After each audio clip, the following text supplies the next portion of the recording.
सत श्री अकाल जी। साडे चैनल विच तुहाडा बहुत बहुत बहुत स्वागत है।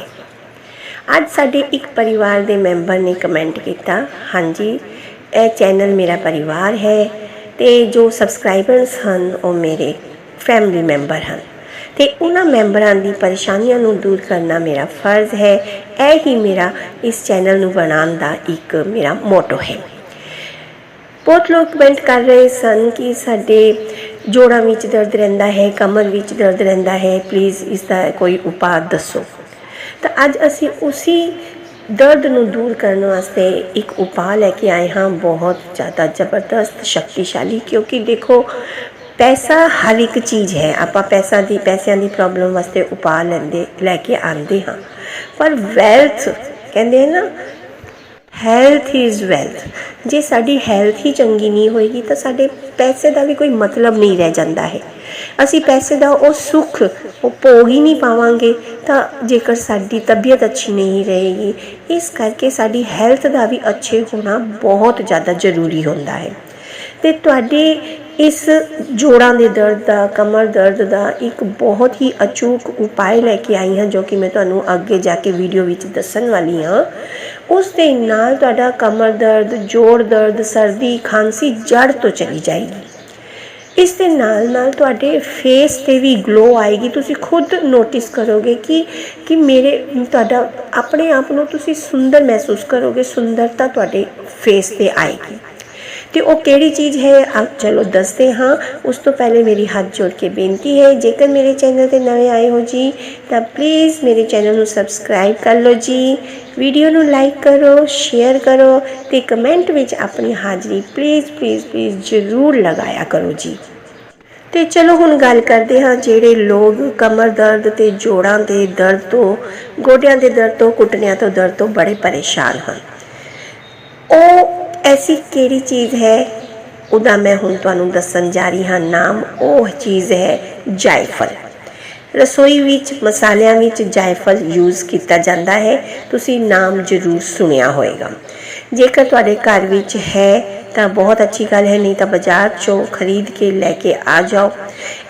ऐसी एक चीज़ है, एदा जायफल का जिहड़ा यूज़ है, प्रयोग है, तंत्र मंत्र ते टोटकियां विच किया जाता है तो उदा बहुत ही वधिया रिजल्ट मिलता है। नाल दे नाल शरीरिक प्रॉब्लमां नूं भी बहुत ही वधिया तरीके तो दूर करता है। तुसी कह सकते हो कि यह एक दिव्य शक्ति है जायफल के अंदर।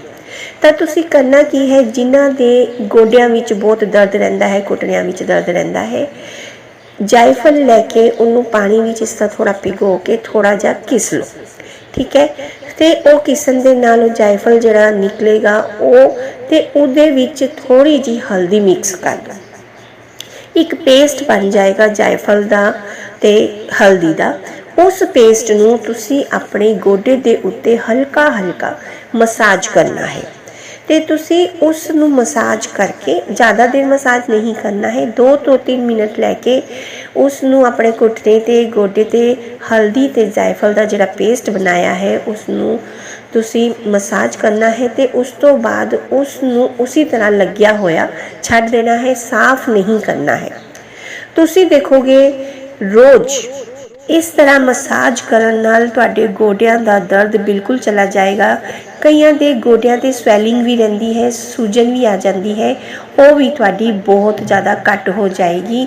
जे ज़्यादा तकलीफ है तो तुसी मसाज नूं 10 मिनट कर सकते हो रोज़।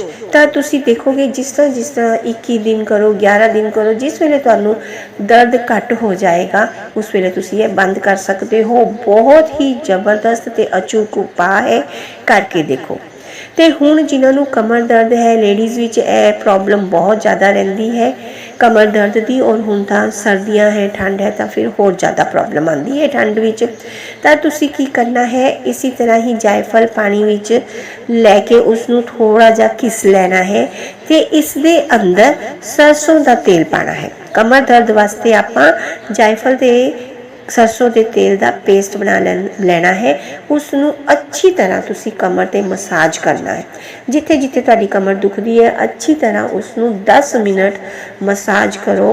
तुसी देखोगे कुछ ही दिनों विच उहदा रिजल्ट मिलेगा। तो जरूर तुसी मैनू कमेंट विच दसोगे कि साडा तां दर्द एकदम छू मंतर हो गया है, कमर दर्द ते गोडियां दा दर्द।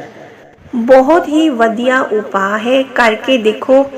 इन्ना साडे घर विच ना बहुत ही ऐसिया चीज़ां पईयां हुंदियां हन, साडी मतलब उसनूं आपां यूज़ भी करदे पर सानू जानकारी ना होने दे कारण सानू पता ही नहीं चलता कि असी इस बीमारी का इस दे नाल उपयोग करके उस बीमारी नूं असी जड़ तो ख़त्म कर सकते हाँ।